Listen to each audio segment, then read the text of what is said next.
नमस्कार दोस्तों, स्वागत है आपका आपके channel one nation one exam पर। तो दोस्तों, इस वीडियो में हम लोग यूपी डीएलएड 4 सेमेस्टर के आज तक के पूछे गए सारे वस्तुनिष्ठ प्रश्न यानी ऑब्जेक्टिव क्वेश्चनों को देखेंगे। तो अगर आप इस वीडियो को ध्यान से देखते हैं तो आपके 5 नंबर बन सकते हैं। तो वीडियो को एकदम ध्यान से देखिएगा। इसके बाद आपको PDF मिलेगी यह टेलीग्राम चैनल पे, जिसका डिस्क्रिप्शन में लिंक है। तो वीडियो देखने के बाद एक बार खुद से उस PDF को सॉल्व ज़रूर कीजिएगा। अब हम देखते हैं प्रश्नों को। तो पहला प्रश्न है, 2 सिक्कों को एक साथ उछालने पर शीर्ष आने की प्रायिकता आपसे पूछ रहा है। तो 2 सिक्कों की बात हो रही है, तो पहला सिक्का हम उछालेंगे तो हेड और टेल आएगा, और वहीं दूसरा सिक्का उछालते हैं तो हेड टेल आ सकता है और हेड टेल आ सकता है। तो आप टोटल प्रायिकता देखेंगे 1 2 3 4, यानी 4 संभावनाएं बन रही हैं कुल टोटल। उसमें से शीर्ष आने की कितनी बन रही हैं, तो आप यहाँ से लिख सकेंगे कि पहला है हेड हेड, दूसरा है हेड टेल, और तीसरा है टेल हेड, और चौथा है टेल टेल। यानी आप में हेड और हेड बनने की संभावना कितनी है, शीर्ष आने की संभावना कितनी है, 1। तो आपका उत्तर हो जाएगा 1/4। अब हम देखते हैं अगला प्रश्न जो है, 3 सिक्कों को एक साथ उछालने पर शीर्ष आने की संभावना। तो दोस्तों, फिर से लिखने का तरीका वही है। आप पहला सिक्का उछालेंगे तो हेड और टेल आएगा, जिसके बाद दूसरा सिक्का उछालेंगे तो हेड और टेल आएगा, और फिर से हेड और टेल आएगा। फिर आप क्या करेंगे, यहाँ पे लिखेंगे हेड और टेल, और फिर यहाँ पे भी लिखेंगे हेड और टेल, फिर यहाँ पे भी लिखेंगे हेड और टेल, और यहाँ पे भी लिखेंगे हेड और टेल। अब आप टोटल गिन सकते हैं संभावनाएं कितनी हो सकती हैं, 1 2 3 4 5 6 7 8, यानी 8 संभावनाएं बनेंगी। तो जो आपका हर में आ जाएगा वह 8 आ जाएगा। और अंश की बात करें तो शीर्ष को हम चेक करेंगे कि शीर्ष में हेड कितनी बार आ रहा है, तीनों सिक्कों में हेड कितनी बार आ रहा है। तो लिखने का तरीका क्या है, तो ऐसे आप लिखेंगे हेड हेड हेड, फिर लिखेंगे हेड हेड टेल, और फिर आप लिखेंगे हेड टेल हेड, और फिर हेड टेल टेल। इसी प्रकार से इसमें भी tail head head, tail head tail, tail tail head, tail tail tail. तो जो लिखने का तरीका हो जाएगा यही हो जाएगा। जो मैंने आपको बोला है वो आप कॉपी पे लिख लीजिएगा। अगर 1 नंबर में लिखने को पूछता है तो आप इसी प्रकार से लिखिएगा। तो शीर्ष आने की प्रायिकता आप यहाँ देख पाएंगे, हेड हेड हेड आ रहा है, यानी 1 बार आ रहा है, तो 1/8 आपका उत्तर हो जाएगा। अब हम देखते हैं अगला प्रश्न जो है, 3 सिक्कों को एक साथ उछालने पर पुच आने की संभावना, यानी तीनों सिक्कों में टेल आने की संभावना पूछ रहा है। तो टेल आपने प्रीवियस क्वेश्चन में ही देखा, एक ही बार आएगा तीनों सिक्कों में, टेल टेल टेल, यानी 1 बार आया। और टोटल प्रायिकता कितनी होती है सिक्के में, वो होती है 8, तो 1/8 उत्तर हो जाएगा। अब हम देखते हैं अगर किसी सिक्के की आपको डायरेक्ट टोटल संभावना निकालनी है तो आप किस प्रकार से निकाल सकते हैं। तो सिक्के की बात करता है तो सिक्के में आपके 2 फेज़ होते हैं, एक होता है हेड और दूसरा होता है टेल। तो हम पहले फेज़ लिखते हैं, और जितने सिक्कों की बात होती है उतनी उसकी घात लगाते हैं। 3 सिक्कों की बात हो रही है तो 3 घात लगाएंगे, यानी टोटल जो इसमें संभावनाएं बनेंगी वो 8 बनेंगी। वहीं 2 सिक्कों की बात होती तो 2 की घात 2 लगा देते तो 4 आता। इसी प्रकार से पासे में एक पासे की बात हो रही है तो उसमें 6 फेजेज़ होते हैं, 1 2 3 4 5 6। तो यहाँ पे पहले हम फेजेज़ लिखते हैं, तो 6 लिखा, और एक पासे की बात हो रही है तो 1, यानी एक पासे में 6 संभावनाएं बनेंगी, 2 पासे में कितनी बनेंगी, 36 बनेंगी। यह आपका तरीका हो गया। अब हम देखते हैं अगला प्रश्न जो है, एक पासे फेंकने पर प्रतिदर्श समष्टि में अभाज्य संख्या के अवयवों की संख्या है। तो दोस्तों, एक पासे आप फेंकेंगे तो अभाज्य संख्याएं कितनी बार आएंगी वो आपसे पूछ रहा है। तो आप अगर पासा फेंकते हैं तो 1 2 3 4 5 6 आएगा, क्योंकि उसके 6 फेज़ होते हैं। इसमें से अभाज्य संख्या कितनी है वो आपसे पूछ रहा है। अभाज्य संख्या वो होती हैं जो संख्याएं एक जिसके 2 फैक्टर होते हैं, या तो वो खुद से कटे या 1 से कटे। तो अभाज्य संख्या होती है 2 3 और 5। तो कुल टोटल कितनी आ गई, 3 आ गई। तो आपका जो उत्तर होगा वो ऑप्शन डी में जो लिखा हुआ है 3, यही सही उत्तर हो जाएगा। अगला प्रश्न देखते हैं, एक पासे में कुल कितने परिणाम होते हैं। तो अभी मैंने आपको बताया तरीका, फेजेस कितने होते हैं, 6। एक पासे की बात हो रही है तो घात 1 हो जाएगा, तो उत्तर हो जाएगा 6। अगला प्रश्न है, एक पासे को उछालने पर 5 से बड़े आने की संभावना पूछ रहा है। तो 5 से बड़े कितने नंबर होते हैं, तो वो होता है सिंगल 6, यानी 1 होता है। ठीक है, 5 से बड़ा 6 ही तो होता है। तो 6 कितनी बार आ रहा है, 1 बार ही तो आ रहा है एक पासे में, तो ऊपर हो गया 1, और टोटल फेजेस कितने होते हैं, तो होते हैं 6, यानी 1/6 उत्तर हो जाएगा। अगला प्रश्न है, एक पासे को उछालने पर विषम आने की संभावना बतानी है।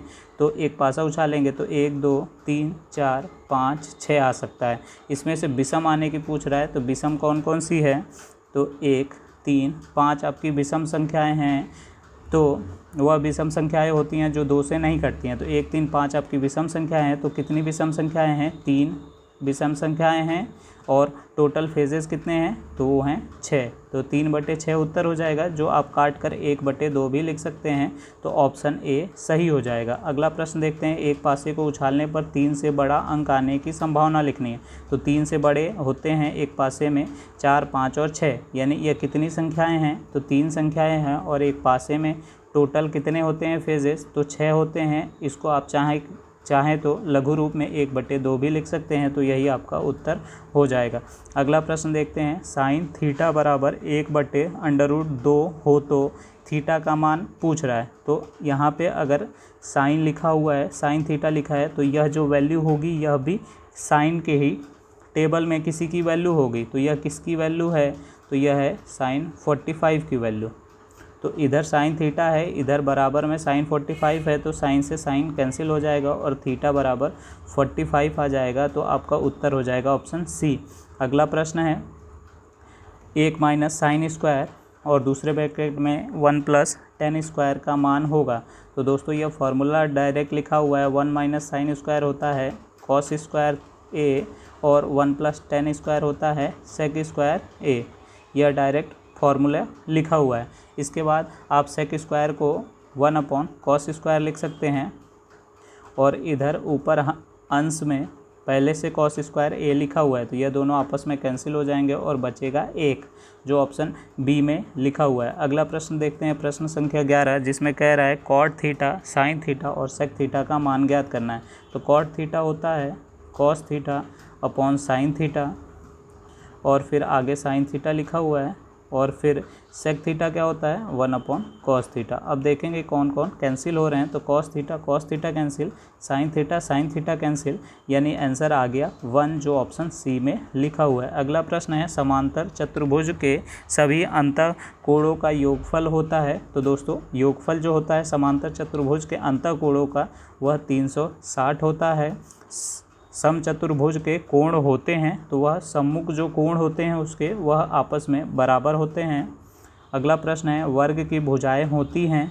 तो दोस्तों वर्ग की सारी भुजाएं आपस में बराबर होती हैं। आयत के जो विकर्ण होते हैं, दोस्तों आयत के जो विकर्ण होते हैं वो आपस में बराबर होते हैं। तो ऑप्शन बी सही हो जाएगा। अगला प्रश्न है, किसी चतुर्भुज में सम्मुख भुजाओं का एक युग्म परस्पर समांतर है, चतुर्भुज होगा। तो दोस्तों वह चतुर्भुज समलंब होगा। अगला प्रश्न है, वर्ग की चारों भुजाएं होती हैं। तो वह अभी मैंने आपको बताया समान होती हैं। समांतर चतुर्भुज के सम्मुख कोण होते हैं। तो समांतर चतुर्भुज के जो सम्मुख यानी सामने के कोण होते हैं वो बराबर होते हैं। अगला प्रश्न 19 देखते हैं, चतुर्भुज के प्रकार हैं। तो यह भी एक चतुर्भुज है, यह भी एक चतुर्भुज है, यह भी एक चतुर्भुज है, यानी समलंब चतुर्भुज, समचतुर्भुज और समांतर चतुर्भुज, यह सभी चतुर्भुज हैं। तो ऑप्शन डी सही हो जाएगा। अगला प्रश्न 20 है, जो शंकु के कुल पृष्ठीय क्षेत्रफल बताइए यदि त्रियक ऊंचाई L और त्रिज्या R हो तो दोस्तों जो इसका उत्तर हो जाएगा वह हो जाएगा पाई R और ब्रैकेट में L plus R। Option A उत्तर हो जाएगा। अगला प्रश्न देखते हैं, प्रश्न संख्या 21, यदि शंकु की ऊंचाई 9 सेंटीमीटर और त्रिज्या 2 सेंटीमीटर हो तो आयतन होगा। तो दोस्तों फार्मूला पहले हम लिखते हैं। फार्मूला होता है V बराबर 1/3 पाई R² H।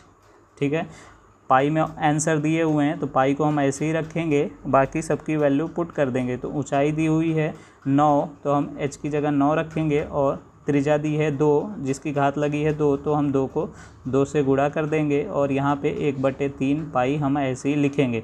फिर हर में है 3, अंश में है 9, तो कट जाएगा 3 बार में। अब हम 2 दूनी 4, 4 3 12 और 12 को पाई से गुणा करेंगे तो 12 पाई आपका उत्तर आ जाएगा।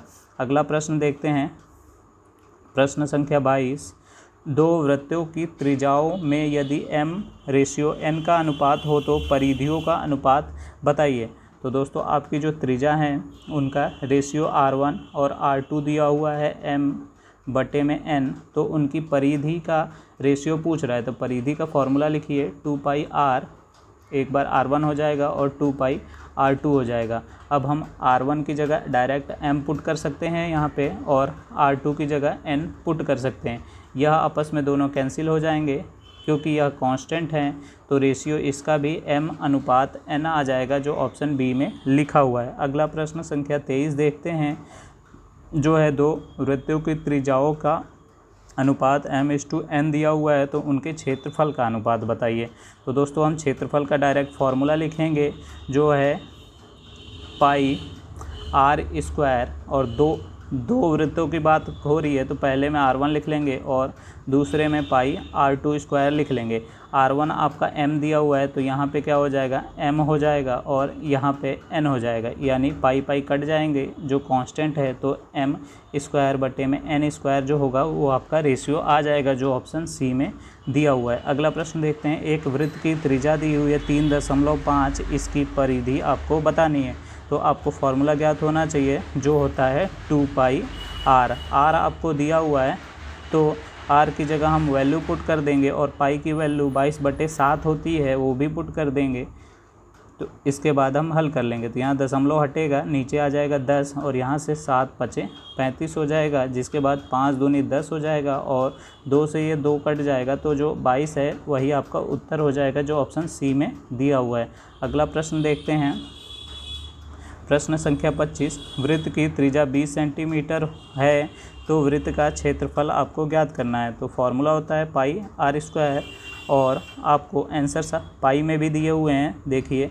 तो हम शुरू में पाई की वैल्यू नहीं रखते हैं, तो r कितना दिया है 20, तो पाई और r है 20, तो 20 का स्क्वायर, यानी 20 का स्क्वायर कितना हो जाएगा, तो 400 हो जाएगा, और पाई ऐसी है तो 400 पाई जो होगा वो आपका उत्तर हो जाएगा जो ऑप्शन सी में लिखा हुआ है। अब हम देखते हैं अगला प्रश्न, जो है प्रश्न संख्या 26, जिसमें sin² + cos² का मान बताना है। तो दोस्तों ये डायरेक्ट फार्मूला लिखा है जिसका मान होता है 1, जो ऑप्शन डी में दिया हुआ है, तो यही उत्तर सही हो जाएगा। अगला प्रश्न है 3x + y = 4 दिया है, x + 2y = 3 दिया हुआ है, तो x और y का मान ज्ञात करना है। तो दोस्तों आप क्या करेंगे, इसमें आप दोनों इक्वेशनों को या तो जोड़ लें या घटा लें, तो आपका जो मान होगा वह ज्ञात हो जाएगा। तो हम करके देख लेते हैं, क्या दी हुई है आपकी इक्वेशन, 3x + y = 4।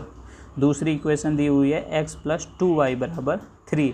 तो हम क्या करेंगे, कोशिश करेंगे x आपस में बराबर हो जाए, तो दूसरी इक्वेशन में हम 3 से गुणा कर देंगे, तो 3x प्लस यहाँ पे भी 3 से करेंगे तो 3 दूनी 6, यानी 6y, और यहाँ पे भी 3 से करेंगे तो 3 तिया 9 आ जाएगा।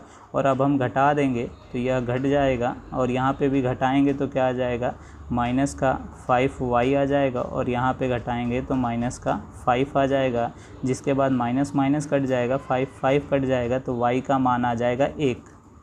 यहाँ से y आ गया 1। अब हम किसी भी इक्वेशन में पुट कर दें, जैसे यहाँ पे अगर y 1 पुट करें तो यह प्लस का है तो दूसरी तरफ जाके क्या होगा, माइनस होगा, तो 3x = 4 में से y का मान घटेगा तो 3 बचेगा, तो यह भी कैंसिल होके x बराबर भी 1 आ जाएगा। तो जो आपका ऑप्शन बी में x और y की वैल्यू 1 दिया है वही उत्तर हो जाएगा। अगला प्रश्न है प्रश्न संख्या 28, जिसमें sin 60 का मान पूछ रहा है। तो दोस्तों मान हो जाएगा √3/2। अगला प्रश्न देखते हैं, जो है प्रश्न संख्या 29 को देखिए और स्वयं से सॉल्व कर सकते हैं आप वीडियो को पॉज करके भी। तो 29 में cot 30 की वैल्यू पूछ रहा है, जो होती है √3, और tan 45 की वैल्यू होती है 1। तो अब हम इसको सॉल्व करेंगे तो किसी भी संख्या को 1 से भाग देने पर वही संख्या आती है, तो √3 उत्तर हो जाएगा। अगला प्रश्न है प्रश्न संख्या 30, जिसमें किसी वृत्त का क्षेत्रफल दिया हुआ है 8800 सेंटीमीटर², तो वृत्त की त्रिज्या पूछ रहा है। तो जो फार्मूला होता है वो होता है पाई r², और यही आपका क्षेत्रफल दिया हुआ है। तो अब हम इसको सॉल्व करेंगे तो पाई की वैल्यू होती है 22/7, और r² ऐसे ही रखेंगे क्योंकि यही तो हमें ज्ञात करना है। तो अब हम इससे 22 से इसको काटेंगे तो 22 × 4 बार में 88 आएगा और 2 जीरो का ऐसे ही लिख लेंगे। अब हम आर स्क्वायर का मान ज्ञात करेंगे तो 400, और इधर हर में है तो दूसरी तरफ जाएगा तो अंश में हो जाएगा, और यहाँ स्क्वायर है तो हम यहाँ अंडर रूट लगा सकते हैं। इसके बाद आर की वैल्यू क्या हो जाएगी, तो ये तो अंडर रूट में रखेंगे तो ये कितना आ जाएगा, 20 आ जाएगा, और ये सॉल्व नहीं होता है तो ये अंडर रूट 7 ही रहेगा, और यही आपका उत्तर हो जाएगा जो ऑप्शन डी में दिया हुआ है। अगला प्रश्न देखते हैं जो है प्रश्न संख्या 31, जिसमें आपको गुणनखंड करना है। तो इसमें क्या करना होता है, जो एक्स स्क्वायर का बगल में लिखा है यानी कोफिशिएंट है, उसको आखिरी वाली संख्या 1 से गुणा करते हैं तो कितना आया, 2 आया, और इस 1 के आगे क्या लगा है, माइनस लगा है, तो माइनस करने पे ये बीच वाले एक्स का कोफिशिएंट आना चाहिए, यानी 2 के फैक्टर कीजिए और माइनस करने पे आप 1 लाइए। तो 2 के फैक्टर क्या होते हैं, 1 और 2, तो 2 में से हम 1 घटाएंगे तो 1 आ जाएगा। तो अब हम यहाँ क्या लिख सकते हैं, 2x² माइनस, और यहाँ पे 2 - 1 लिखेंगे जो अभी हमने फैक्टर किए, और इसके बाद बाहर x लिख देंगे और -1 बराबर 0 हो जाएगा। इसके बाद हम इसको सॉल्व कर लेंगे, माइनस से गुणा हो जाएगा और इधर x भी इसके साथ आ जाएगा तो -2x, और यहाँ माइनस माइनस प्लस हो जाएगा और x भी आएगा तो यहाँ x हो जाएगा, और यहाँ -1 बराबर 0। इसके बाद 2x कॉमन ले लेंगे तो x - 1 आ जाएगा, और यहाँ कुछ भी कॉमन नहीं है तो +1 कॉमन ले लेंगे तो यहाँ भी x - 1 कॉमन आ जाएगा। अब यहाँ भी x - 1 है, यहाँ भी x - 1 है, तो x - 1 कॉमन ले लेंगे तो दूसरे ब्रैकेट में 2x + 1 आ जाएगा बराबर 0। अब हम क्या करेंगे, एक बार x - 1 को 0 के बराबर रखेंगे तो ये -1 दूसरी तरफ जाएगा तो +1 हो जाएगा, यानी एक उत्तर आ जाएगा आपका +1, और दूसरा उत्तर क्या आएगा, तो 2x + 1 को भी हम एक बार 0 के इक्वल रखेंगे तो ये प्लस का है तो दूसरी तरफ माइनस का जाएगा, तो 2x बराबर -1, और ये इधर गुणा हो रहा है तो दूसरी तरफ भाग होगा, यानी x बराबर -½ तो यही ऑप्शन ए जो होगा वो आपका उत्तर हो जाएगा। अगला प्रश्न है प्रश्न संख्या 32, जिसमें आपको संख्या 14,641 का वर्गमूल में अंकों की संख्या पूछ रहा है। तो दोस्तों 14,641 में आपको वर्गमूल जो होगा इसका, उसके कितने अंक होंगे वो आपसे पूछ रहा है। तो इसका वर्गमूल ज्ञात करेंगे तो 121 आएगा। इसमें कितने अंक हैं, तो 1 2 3 अंक हैं, तो ऑप्शन सी जो है वो सही हो जाएगा। इसके अलावा आप ऐसे भी कर सकते हैं, अगर आप भाग विधि से किसी भी संख्या का वर्गमूल निकालते हैं तो क्या करते हैं, आप पीछे से पेयर बनाते हैं। तो पेयर बनाएंगे तो 1 पेयर 2 पेयर, और इसका पेयर नहीं बन रहा है तो इसके साथ 0 रख लेंगे, तो 3 पेयर बन रहे हैं, तो 3 संख्याएं होंगी इसके वर्गमूल में। अगला प्रश्न है प्रश्न संख्या 33, किसी चतुर्भुज में किन्हीं 3 कोणों का योगफल जो है वो 285 है। तो आपको यह भी ज्ञात होगा कि चतुर्भुज के टोटल कोणों का योग जो होता है वो 360 होता है। तो 360 में से हम तीन कोणों का जो योग है उसको घटा देंगे, जो दिया हुआ है 285, यहाँ से 10 में से 5 गया 5, और यहाँ बचा कितना 5, तो हम यहाँ से कैरी लेंगे तो 15 में से 8 गया तो बचा 7। तो जो आपका प्रश्न संख्या है 33 उसका उत्तर हो जाएगा 75। अगला प्रश्न देखते हैं जो है प्रश्न संख्या 34, 3 सही 3/8 का घनमूल ज्ञात करना है। तो पहले हम इसको सॉल्व करते हैं, तो 8 3 के 24, 24 + 3 यानी 27/8 का घनमूल आपको ज्ञात करना है। तो 27 को हम क्या लिख सकते हैं, 3 × 3 लिख सकते हैं, और नीचे 8 दिया हुआ है उसको 2 × 2 लिख सकते हैं, और यह घनमूल इसका ज्ञात करना है। तो अब हम इसको क्या करेंगे, बाहर निकाल लेंगे, तो 3/2 जो होगा वही आपका उत्तर आ जाएगा। अगला प्रश्न देखते हैं जो है 0.000008 का घनमूल बताइए। तो दोस्तों आप यहाँ से जब भी घनमूल की बात करता है तो चाहे तो आप यहाँ से दशमलव हटा दीजिए, और इसके अलावा नीचे क्या आ जाएंगी, कितनी संख्याएं हैं, 2 2 4 2 6 हैं, तो नीचे 6 बार 0 आ जाएगा, 2 2 4 2 6 बार, 2 2 4 2 6 बार। ऊपर 8 है तो 8 का घनमूल आपको याद होगा 2 होता है, और नीचे क्या होगा, 2 2 का पेयर बन रहा है शून्य में, तो नीचे आ जाएगा आपका 100। अब क्या है, 2 0 हैं तो 2 डिजिटों के बाद दशमलव लग जाएगा, यानी 0.02 इसका उत्तर हो जाएगा जो ऑप्शन बी में दिया हुआ है। अगला प्रश्न है 9 का घन बताइए। तो आपको यहाँ पे घन बताना है, यानी 9 को 9 से गुणा करना है और फिर 9 से गुणा करना है, तो आपका उत्तर आ जाएगा 729। 1331 का घनमूल बताइए। तो आप इसका घनमूल भाग विधि से निकाल सकते हैं, जो मैंने चैप्टर में पढ़ाया हुआ है आपको प्लेलिस्ट में जाके वीडियो मिल जाएगी। तो इसका जब आप घनमूल निकालेंगे तो 11 आ जाएगा। अगला प्रश्न दिया हुआ है प्रश्न संख्या 38। 38 में आपको क्या दिया हुआ है, यह पूरे का रूट है तो 4 का क्यूब दिया हुआ है जो होता है 64 और प्लस 15 का स्क्वायर यानी 225 का रूट दिया हुआ है, उसके बाद इसको क्यूब करना है। तो जब हम इसको जोड़ेंगे तो 289 आ जाएगा और उसको हम क्यूब कर देंगे। तो इसको पहले रूट करेंगे तो ये आ जाएगा 17 और 17 का क्यूब क्या होता है, वह होता है 4913 जो ऑप्शन नंबर ए में दिया हुआ है। अगला प्रश्न देखते हैं जो है 26 का स्क्वायर प्लस 32 का square plus question mark plus 64 का स्क्वायर। इसको बस आपको सिंपली सॉल्व करना है। तो आप बस 26 का स्क्वायर यानी 26 गुणे 26 करेंगे तो 676 आएगा और 32 का स्क्वायर यानी 32 गुणे 32 करेंगे तो 1024 आएगा और प्लस क्वेश्चन मार्क की जगह आप x मान लीजिए और 64 को जब 64 से गुणा करेंगे तो 4096 आएगा। इसके बाद आप इन दोनों को जोड़ लीजिए और दूसरी तरफ ले जाइए तो ये घट जाएगा इसमें से। तो जोड़ते हैं 6 4 10 का 0 और 2 7 9 1 10 का 0 और 6 1 7 यानी आ गया आपका यह 1700। तो दूसरी तरफ हम ले जाके इसको घटा देंगे तो 6 9 और यहाँ 9 में से बचा, यहाँ कितना 10 में से 7 बचा 3 और यहाँ 3 बचा, 3 में से 1 गया 2 यानी 2396 आपका इसका उत्तर आ जाएगा जो ऑप्शन बी में दिया हुआ है। अगला प्रश्न है प्रश्न संख्या 40।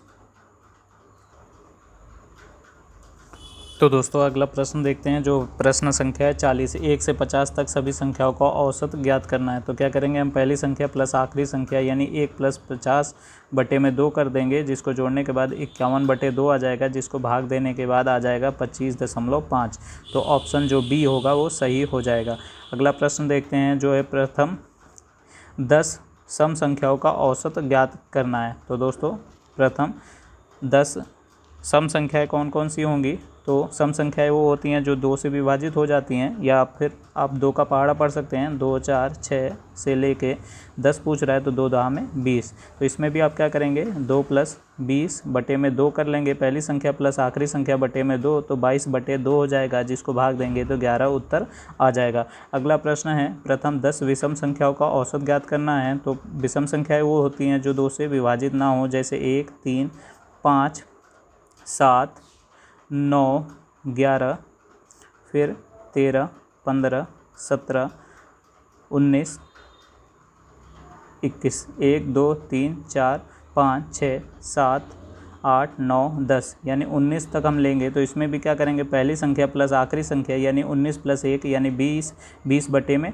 2 तो 2 से भाग देंगे तो 2 10 में 20 यानी ऑप्शन जो बी होगा वो सही हो जाएगा। अगला प्रश्न है 43 कि 0 0 1 2 3 4 में बहुलक क्या होगा। तो बहुलक में क्या होता है, वह संख्या जो बहुत बार आई हो उसे हम बहुलक कहते हैं। तो 0 0 2 बार आया है, बाकी संख्याएं एक ही बार आए हैं, तो ऑप्शन ए सही हो जाएगा। अगला प्रश्न है 2 6 10 4 8 का माध्यिका ज्ञात कीजिए। तो दोस्तों माध्यिका ज्ञात करते समय हम क्या करते हैं, सबसे पहले इसको हम असेंडिंग ऑर्डर में लिखते हैं। तो क्या हो जाएगा 2 4 6 2 4 6 8 10। इसके अलावा माध्यिका में आप डायरेक्ट माध्यिका यानी मध्य में जो है वो भी उत्तर हो सकता है। इसके अलावा फॉर्मूला होता है n+1 बटे 2वां पद। तो क्या हो जाएगा n कितने 1 2 3 4 5, तो 5 + 1 बटे 2 यानी 5 + 1 यानी 6 बटे 2वां पद यानी 2 तिहाई 6 यानी तीसरा पद। तीसरा पद क्या है 6 है, तो 6 आपका उत्तर हो जाएगा। अगला प्रश्न है 2 की घात 7 का मान क्या होगा। तो क्या करेंगे, आपको 7 बार गुणा करना है, यानी 2 की घात 7 पूछ रहा है तो 2 को 7 बार गुणा करना है। 2 गुणे 2 गुणे 2 गुणे 2 1 2 3 4 5 के बाद 6 और यहाँ 7।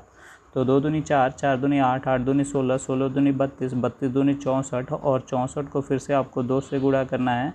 तो 2 चौके 8 और 2 छके 12 यानी 128 जो होगा वो आपका उत्तर हो जाएगा। अगला प्रश्न है प्रश्न संख्या 46। तो दोस्तों 46 प्रश्न संख्या देखते हैं, जिसमें कह रहा है कि 4 दिया हुआ है अलग से, उसके बाद 4th रूट ऑफ 7 पूछ रहा है, किसके समतुल्य है या किसके बराबर है।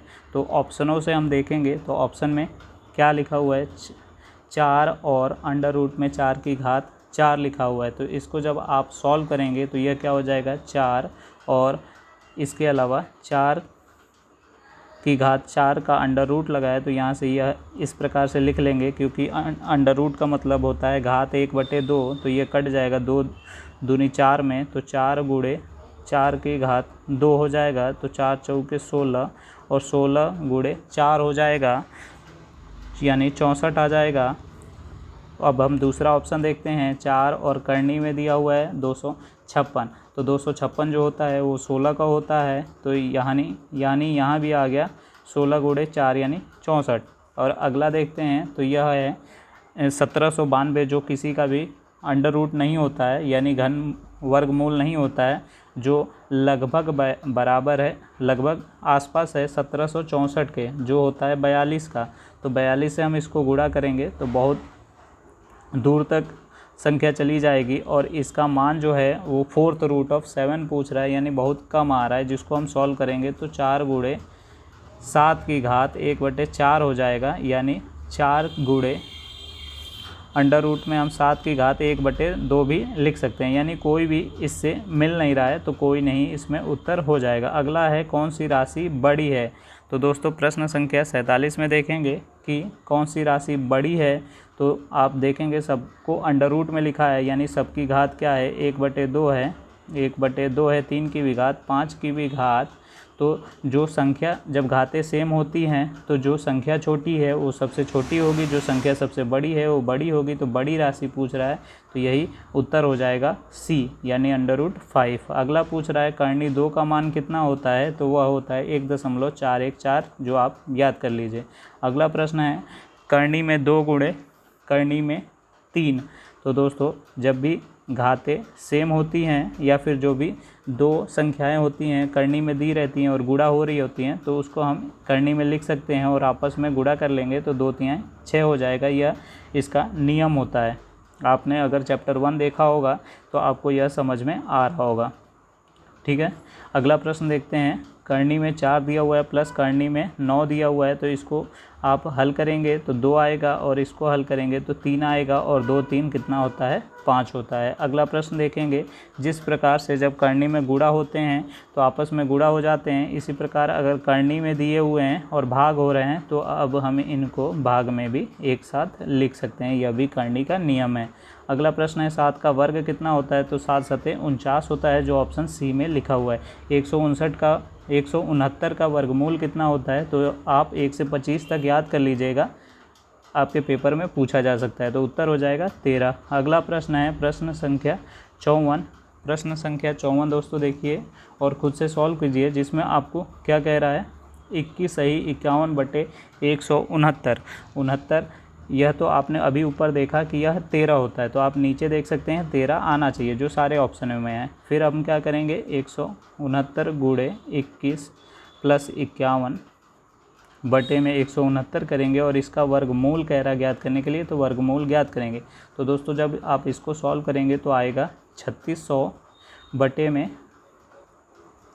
169, और इसका हम वर्गमूल कर देंगे तो 3600 किसका होता है, यानी 36 किसका होता है 6 का, और यह 100 लिखा है तो 100 किसका होता है 10 का, तो यानी ऊपर हो जाएगा 60 और नीचे हो जाएगा 13, यानी 60/13 उत्तर आ गया। लेकिन आपके जो उत्तर हैं वो मिश्रित रूप में लिखा है, तो इसको भी हम मिश्रित में बदल लेते हैं, तो 13 26 13 39 13 चौके 52, यानी 4 सही 52 आया, तो 52 + 8 कितना हो जाएगा 60, तो 4 सही 8/13 जो होगा वो उत्तर हो जाएगा। अगला प्रश्न देखते हैं जो है √64 माइनस √36, तो 64 किसका होता है 8 का, तो 8 - 6 यानी 2 उत्तर आ जाएगा।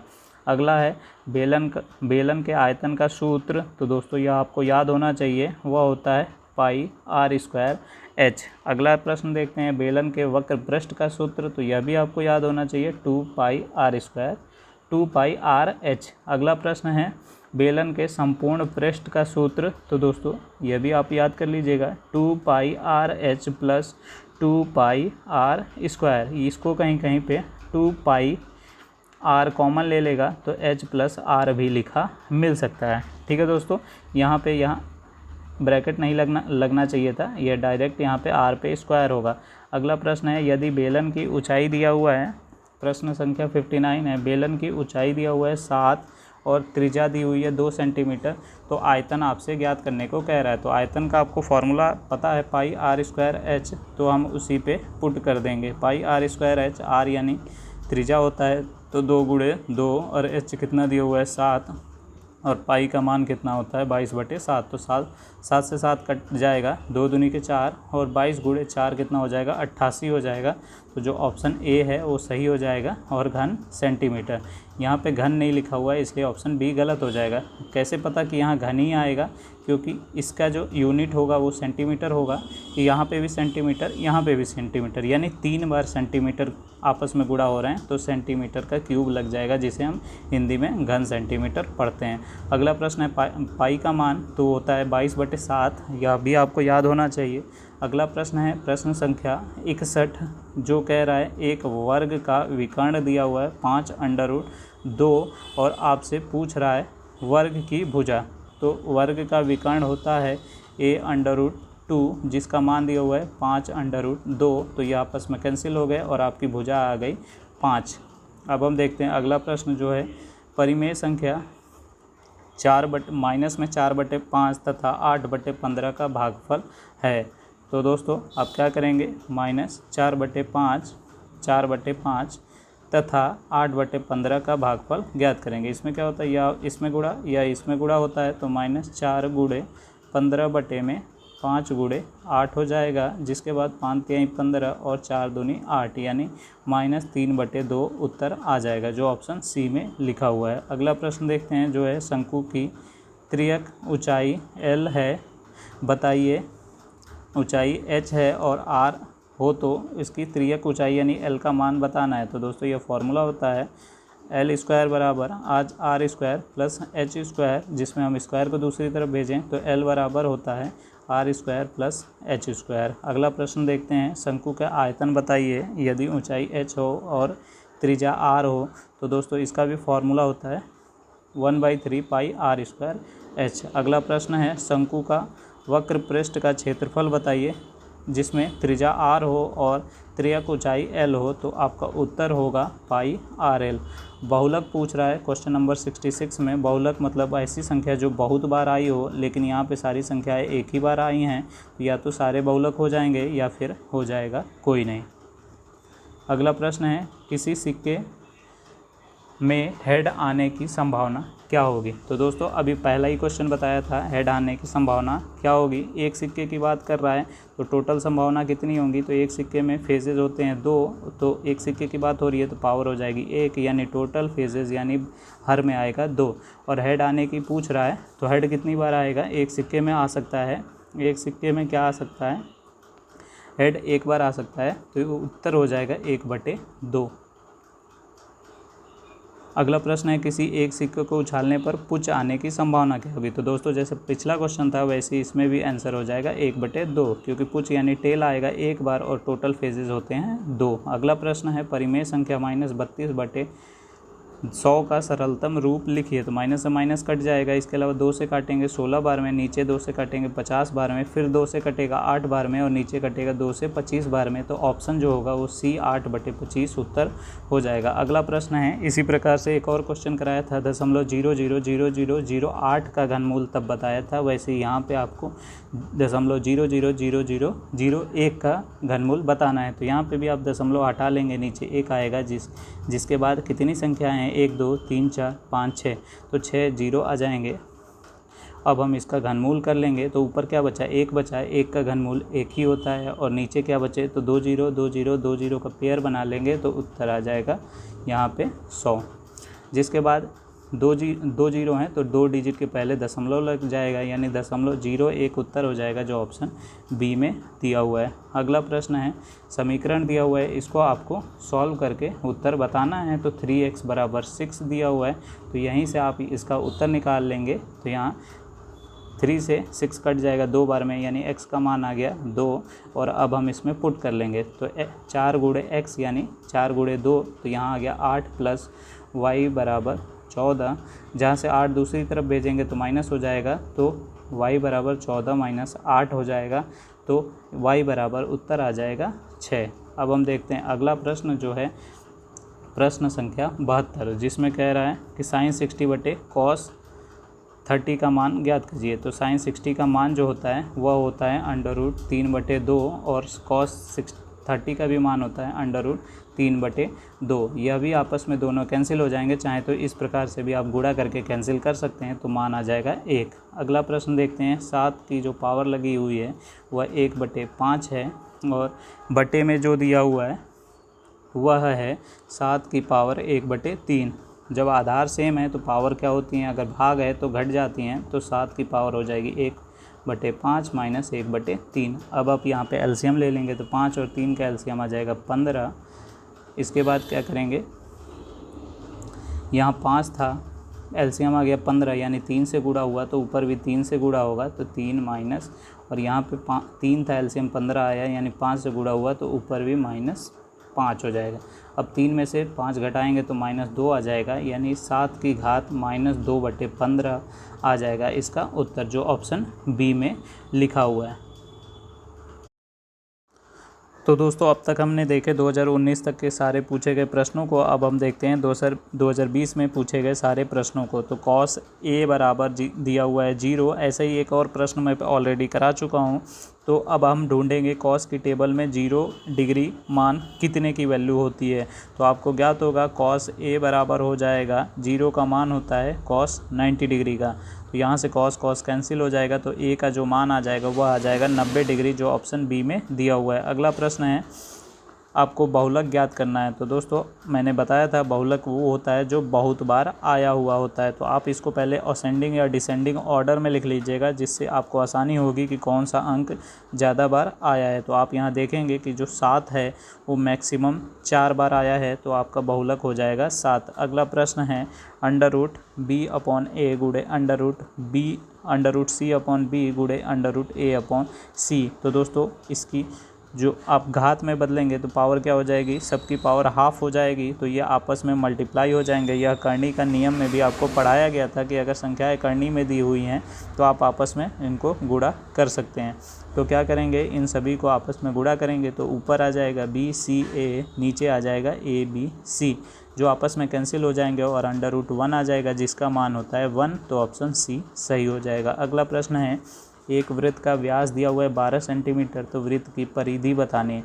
तो परिधि का फॉर्मूला होता है 2πr, और व्यास दिया हुआ है यानी डायमीटर 12 दिया हुआ है, तो उसका आधा होता है त्रिज्या यानी r, तो इसका आधा हो जाएगा 6। तो हम त्रिज्या की जगह 6 रख देंगे और यहाँ हो जाएगा 2 गुणे पाई गुणे 6, क्योंकि जो ऑप्शन दिए हुए हैं वो पाई में दिए हुए हैं।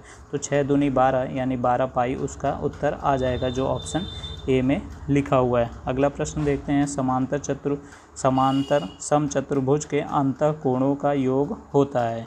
तो दोस्तों प्रश्न संख्या जो 5 है उसमें समांतर समचतुर्भुज के अंतः कोणों का जो योग होता है वह होता है 360 होता है, जिसको अगर हम समकोण में लिखना चाहें, समकोण का मान 90 होता है, तो हम 4 समकोण लिख सकते हैं, जो इसमें आपको दिखाई नहीं दे रहा होगा, लेकिन ऑप्शन डी में 4 समकोण का भी ऑप्शन दिया हुआ है।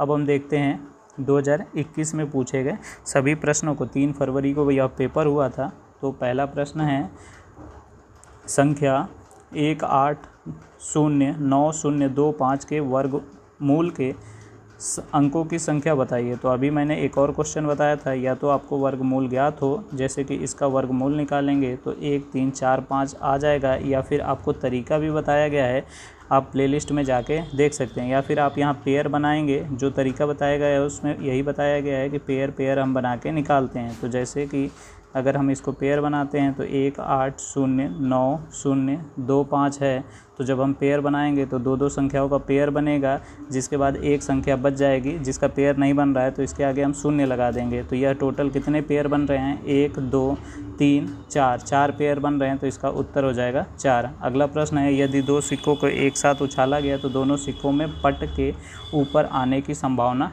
क्या होगी।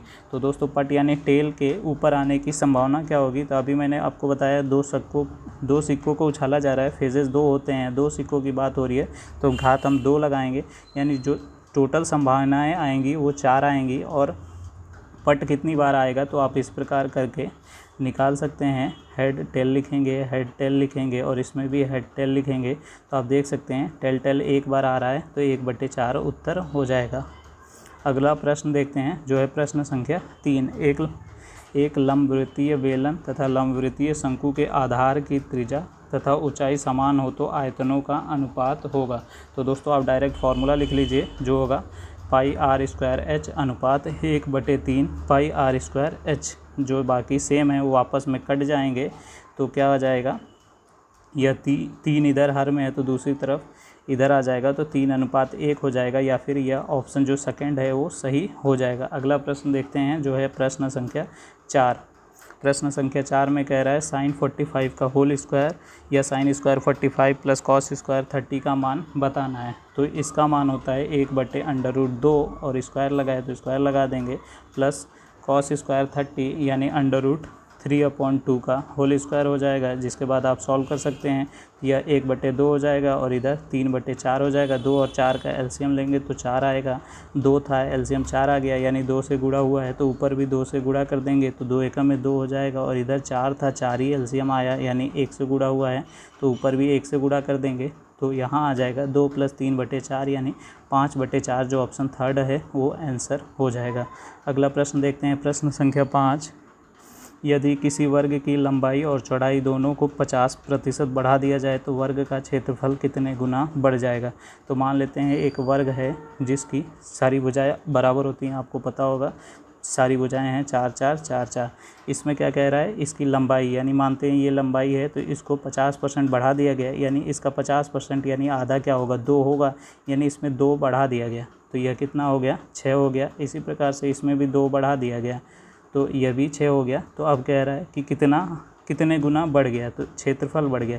तो ये कितना आ रहा है, 4 चौके 16 आ रहा है, ये 6 चौके 36 आ रहा है, यानी 16 था 36 हो गया। तो आप इसको देखेंगे तो इसको सॉल्व कर पाएंगे, 4 चौके 16 और 4 9 36, यानी 9/4 जो होगा वो उत्तर आ जाएगा। इसके अलावा एक फार्मूला भी होता है x + y + xy/100, तो वहाँ से भी आप ज्ञात कर सकते हैं। तो फार्मूले पे रखेंगे तो 50 + 50 + 50 × 50 बटे में 100, इसको आप सॉल्व करेंगे तो 50 50 100 हो जाएगा और इधर 0 से 0 कट जाएंगे और 5 × 25 हो जाएगा, यानी 125 हो जाएगा।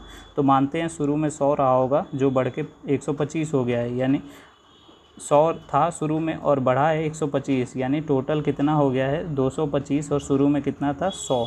तो इसको भी आप काटेंगे तो 9/4 आएगा जो उत्तर हो जाएगा। अगला प्रश्न देखते हैं, इसमें 6 ऑब्जेक्टिव पूछे गए थे। तो एक और ऑब्जेक्टिव है, निम्न में से कौन सी परिमेय संख्या 3/4 और 4/5 के मध्य नहीं है। तो इसको क्या करेंगे, आप यहाँ 5 से 3 को काट लेंगे तो यह कटेगा और 0.6 आ जाएगा, और यहाँ से भी 5 से 4 को काट लेंगे तो 0.8 आ जाएगा, यानी वह संख्या इनके मध्य नहीं होनी चाहिए, यानी ऐसी संख्या ढूंढनी है जो इनके मध्य नहीं होनी चाहिए, के मध्य नहीं आती है। तो इसको सॉल्व करेंगे तो नीचे 10 है तो ऊपर आएगा 0.7, इसको सॉल्व करेंगे तो 0.6 आ जाएगा और इसको भी सॉल्व करेंगे तो 0.6 आ जाएगा। जबकि फोर्थ ऑप्शन को आप सॉल्व करके चेक कीजिएगा तो 0.5 आएगा। तो यही जो 0.5 है वो इनके बीच में नहीं है, तो यही उत्तर हो जाएगा। तो दोस्तों मैंने आज तक के पूछे गए सारे क्वेश्चनों को करा दिया है। 2021 3 फरवरी तक जो जितने ऑब्जेक्टिव क्वेश्चन पूछे गए हैं करा दिए गए हैं। तो इन क्वेश्चनों को आपने देख लिया है अच्छे से, तो आपको PDF मिल जाएगी टेलीग्राम चैनल पे, वहाँ से जाकर आप स्वयं से कीजिएगा। इसके अलावा अपने ग्रुप पे शेयर कर दीजिए ताकि सभी प्रशिक्षु इन वीडियोज़ को देख सकें। तो पूरी वीडियो देखने के लिए बहुत बहुत धन्यवाद दोस्तों।